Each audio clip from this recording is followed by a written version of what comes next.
I'm Ali Zendrian, founder of A to Z Communications, and this is the Brand Stories podcast. We'll be talking with Mark Matatov of Braca Designs. He does website design, among other things. We had a wide-ranging conversation with everything from is direct mail dead to email marketing campaigns to the best way to design your website. I hope you find this helpful. Hi, Mark. Thank you so much for joining us on the Brand Stories podcast. This is the one where we discuss everything branding, and I immediately felt like, as the website guru who has already helped me a little bit with my own presence, although I could use a little bit more help. We'll talk about that later. Anyway, I'm looking forward to this conversation. Yeah, me too. Thanks so much for doing this with me and taking the time. Really appreciate it.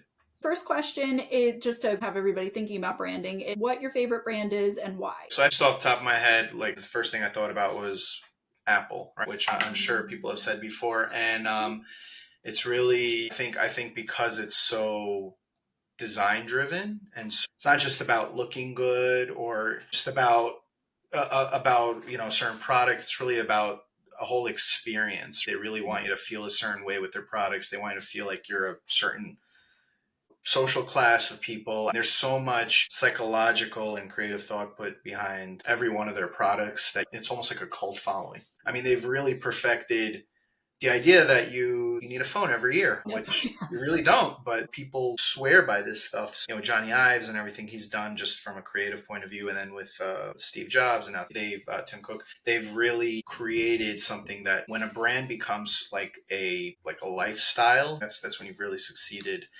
That's probably the more obvious answer. Another one I was thinking of, I don't know if you've seen this guy on TikTok. He's been kind of an ongoing sensation. LDC Signs. He kind of does this new thing that a lot of people are doing. It's this like international sign company. They're in China somewhere. It's this one guy. It's just these like really cheap done TikTok videos. But the genius thing is he does this like shock value, where like the first thing you see when someone scrolls is like a completely different video. He just kind of then like offsets it with some like kind of comical thing. It's a little bit edgy at some times for some people, but I find it hilarious, and it stops you from scrolling, which I think today when everything is so information driven and everyone's looking at so much stuff at once, to be able to successfully stop someone from scrolling and take the time to look at your stuff, you've already hooked them in. I will have to look that up. When you said LDC, I immediately thought of Lorianne Diulio-Casdia. Signs. But yes, I will have to look that up. I think it was really cool what you said about stopping the scrolling, because that's exactly really what you're helping businesses to do. If you don't mind orienting everybody, what kind of work do you do and how do you do it? Yeah, sure. I specialize in web design. It's really more than that, because anyone could just get kind of like a nice, pretty site design today with like a template. It's really about the whole marketing behind it. So it's not just web design, it's really developing your online presence with web design, with a thought out Google business profile. And with that comes digital marketing. So like how people find you. So those are all kind of things that we do, as well as just traditional design. So like logo design, brochures, things that a business needs to really get their brand out there. Those are all kind of things we help with. Great. So how did you get into this field? I take it you were a design guy back in the day. You were like very artsy, craftsy. Yes, I liked art since I was like 3-4 years old. So there's pictures of me doodling with my markers. So I've always been very artsy, always very creative. I used to like collect comic books, and what I would do is I would like look at a page and then just like try to copy it, draw it. So I used to love drawing, painting. While I was still in high school, I did a summer at the School of Visual Arts, SVA, in the city. And I went to Pratt Institute for college in Brooklyn. At that point, I was kind of like trying to figure out what I wanted to do. So at that, I did know that I wanted to do something creative, which is why I went to an art school. I just didn't know how to make money out of it. I knew I wasn't going to do that with like drawing or painting. I wasn't that good. I even tried like 3D animation for a while. It just wasn't what I was passionate about. But then I kind of discovered graphic design and marketing, and I really fell in love with it. So I started doing a lot of that.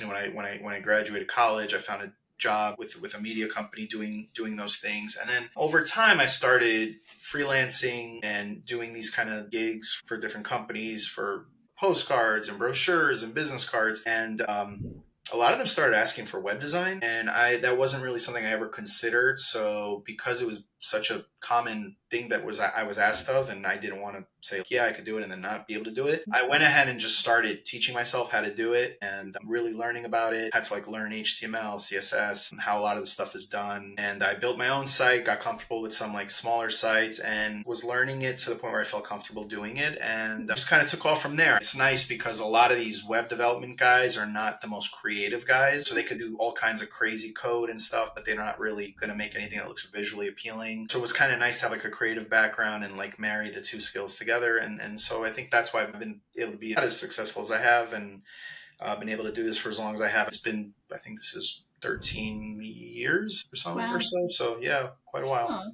congratulations. You have a little teenager. Oh God, yeah. I have real teenagers too. Well, yes, yes. Those two, yes. Those two. Yeah, absolutely. Just because you mentioned it, so I was thinking postcard. Do you feel like direct mail is kind of dead, or are people still interested in the physical designed pieces? I don't think it's dead at all. In fact, I've been noticing more requests for it than usual.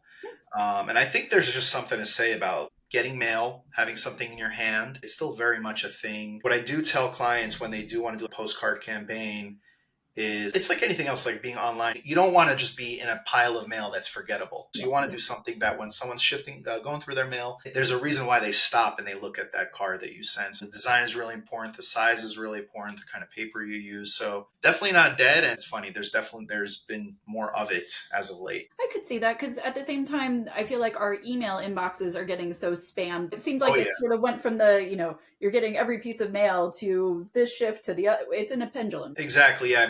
I mean, you make a great point. We've become already just so numb to all these emails that we get that I must hit delete on 95% of my emails before I ever even bother to open them. Yeah. Good point. Oh, thank you. Well, you're better than I. I just basically leave them in my inbox and then get annoyed when it's like 90,000 new. Look, at this point, I'm not dealing with it. So, well, as far as so website design, so as I mentioned, you've been generous enough to help me a little bit and give me some tips. Full transparency, I did a Squarespace design because it was just cheap and I felt like, heck, I needed something done. How would you advise business owners as they're thinking about starting my business? I know that I need a website and an online presence. What are the factors that they need to consider? I would first say that when you start a business, you have a lot of expenses. Like anything else, I really don't think that a website falls under that category. Yes, it's an expense, you are paying for it, but it is one of the things that when done right, it's an investment.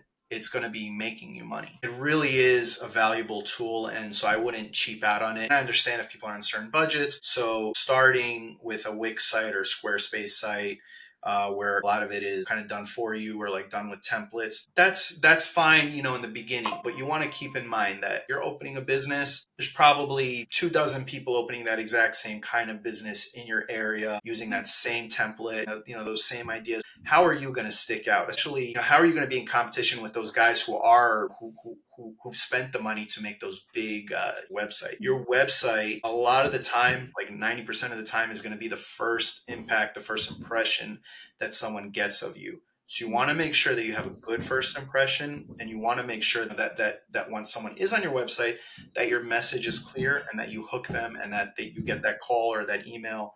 Again, when it's done properly and you're getting leads from your website, it pays for itself with time. I would say that, with the limited amount of money that most business owners have to start, I would really consider allocating what they need to get themselves a decent website. Anything that's going to generate them money is what they should be putting their money towards, right? How would you encourage people to think about the fact that, like you said, a website, when it's really done right, could be a lead generator? That, yes, you might be getting business from, whether they're referrals, whether it's social media, wherever it is, but you'd be shooting yourself in the foot if you didn't give yourself that extra resource of a website. I look at it as it's your salesperson that's working for you 24/7. So rather than you sitting there and having to make cold calls or go online and try to figure out how to get people or hire someone to be your sales agent, imagine your day is done, you're sleeping, it's 2 a.m., and you wake up and there's in your inbox, there's a lead.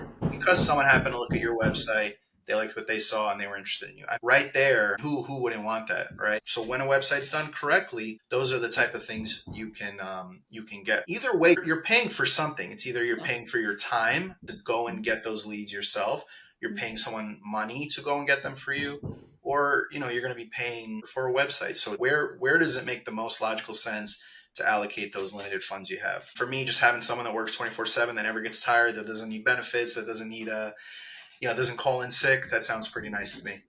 Heck yeah. That's the perfect way to explain it. So, what do you feel like is the marriage between, the website from a design perspective looking beautiful and whatnot versus, then you've also got the text and having that done the right way. And then on the third side, having SEO and then making sure that it points back to you. How do you marry all those things together and say design wise, it's aesthetically beautiful? Your CTA is in the right spot. It's a lot of things to manage. At the end of the day, it's like I said, it's a sales tool, and sales is very psychological, right? There's been studies done of whether you put the text on the right hand side or the left hand side, what gets more calls, whether they use one font or another, what certain colors work better than other. There's a lot of psychology behind that most people who try to design the sites themselves, or maybe who are newer in the industry, and they just don't know a lot of these marketing. So that's all very important when it comes to building out a site. It can't just be something that looks pretty, because honestly, nowadays, most sites look pretty just because you have these templates. Most people can learn these things, but it really comes down to,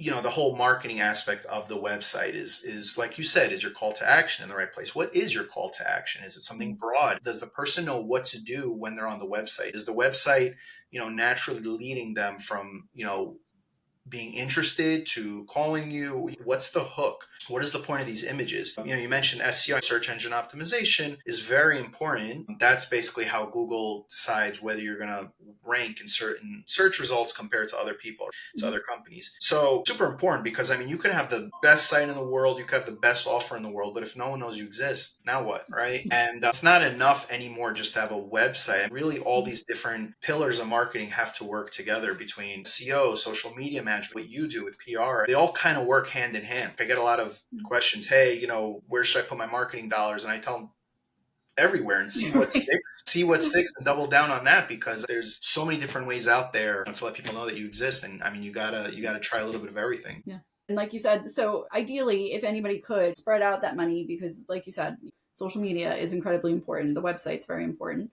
Your CTA, do you feel like, is that from the marketing or branding person who is doing that? Do you help develop those call to actions? How does that work? We typically take care of those things for the client. Sometimes they'll have a marketing person come on board, and we'll work hand in hand together. Nice. A lot of times, I'd say 9 out of 10 times, they just hand it all off to us, and it's just one person taking care of everything for them. So what do you feel like are the biggest things that you've noticed as far as website faux pas that people might not realize? You think that you're doing this very intelligently, and then all of a sudden this is not helping you at all. A lot of people like to have sliders on their websites for big videos, and those look really nice, but they also bog down your website.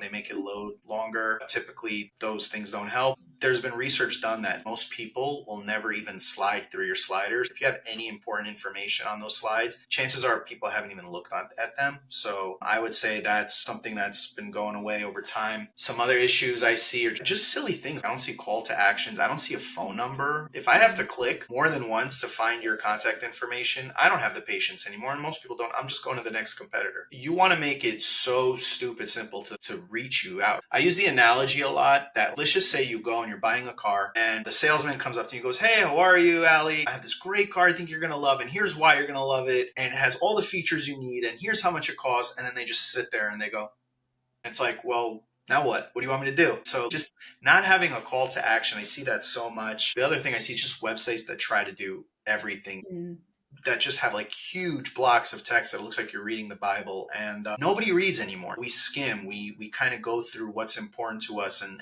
we're kind of all over the place. Yeah. Because we have information being thrown at us from so many different ways, through email, through social media, through TV and everything, we've just become numb to these things. So we need whatever information we want. We need it within seconds. And if we don't get that, and if I don't know what you're doing, if I don't know how you're doing it, how you're benefiting me, and then how to contact you, you've lost me. And so many websites I see fail that most basic thing, getting that information clearly and quickly to the prospective client. Yeah. I was kind of giggling at first because among the things that you advised me about, I had one of those sliders, and I felt like that was my, gosh, I'm getting all fancy, look at me. And you're absolutely right. I mean, I'm not going to spend the time to do it. So if I won't do it, why would I think anybody who would work with me would do it? And I had it too on my older website, so we're all guilty. It was cool while it lasted.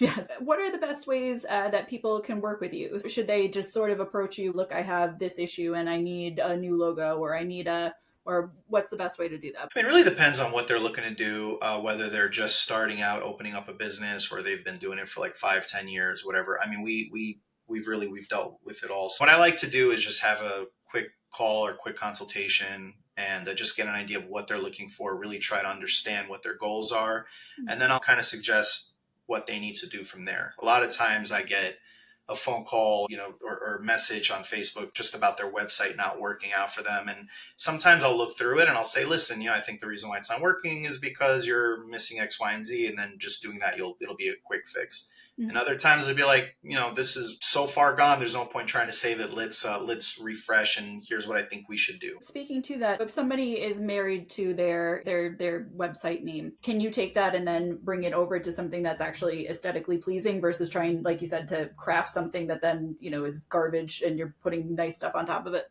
Yeah, absolutely. I mean, you never want to let your domain name go, especially if you've had it for a long time. It is part of your brand. It is part of what people should hopefully know. And it's good for search engine optimization because the longer you've had that domain, Google sees that as authoritative domain. So I would never let a domain go to get another domain. So whenever we do website rebrands or refreshes, what we'll usually do is just take that domain name simply enough and just point it to wherever servers the new website is. And then, as far as websites, do you feel like there's an optimal page number? Should people be trying to like put the blog on there, put some photos up there, or is it like, look, you need like 2 pages and let's call it a day? Good question. Some people like to do like one page websites. And the way I look at it is like this: the more stuff you're putting out there for Google to crawl, Yep. the more ways people will find you. So I generally like to do websites between like 5 and 15 pages. And that might sound like a lot, but what I like to do is I like to break out the services into their own sub-service pages. So let's just say with what I do, right? With design. So I can have a page for web design. I could have a page for graphic design, a page for postcard design. I like to have sub pages for those things. That way a person gets to read only what they're interested in rather than having to scroll through stuff they're not interested in. And like I said, Google likes that too. So I think usually 5 to 10, 5 to 15 pages, I think is a good number. And then, so selfish last question, or Yeah, of second to course. last question anyway. Do you feel like from an SEO perspective that when you get a news article, let's say that you're featured in the local paper and wherever, does that help more from an SEO perspective? Is it that ranks the same as your website, so it really doesn't make a difference? How does Good that feed question. into your overall findability? Those are actually great if in their article they link back to your article. That's called a backlink. And when Google sees that other websites, especially big websites like a news publication websites that get hundreds of thousands of visitors a day, if you're getting links from those websites back to your website, Google sees that as a big plus. That shows Google that you are an authoritative domain, and that'll boost your rankings way up. So yeah, those are great, and definitely try to get more of those. Got it. And then the last question. So if everybody's listening to us right now and they're like, gosh, my brand, my website is just not at all where I want it to be, what should they be doing? In general, if you're not happy with it, then reach out to me. I'm happy to take a look at it and just give you my advice. In general, you do want to try to update your brand every 5 to 7 years. That doesn't mean that it has to be like a huge like logo change, or sometimes just simple tweaks, kind of just to stay current with design trends, just so that when people are seeing you, they're not thinking, this company looks like it was built in the 90s. Do I want, are they still in business? So it's always good to just, anytime you just update every 5 to 7 years, a small refresh in most cases is fine. And then, I would say take a look at what your competition is doing. Take a look at what they're doing. If they're using all these new features that you're not, maybe it's time to start thinking about that. If they're using certain styles, or if their website just went through a major refresh, maybe it's time to start thinking about what you can do. Very good point. Well, thank you so much for all this great advice, and I hope a lot of people will come over to your business. Yeah, I appreciate it so much. Thanks. This is fun. Yay. Well, we'll have to do it again then. Yeah, absolutely. Thank you, Mark. All right. All the best, Allie. Have a wonderful day. You too. Thank you. Thanks. Bye-bye. Bye.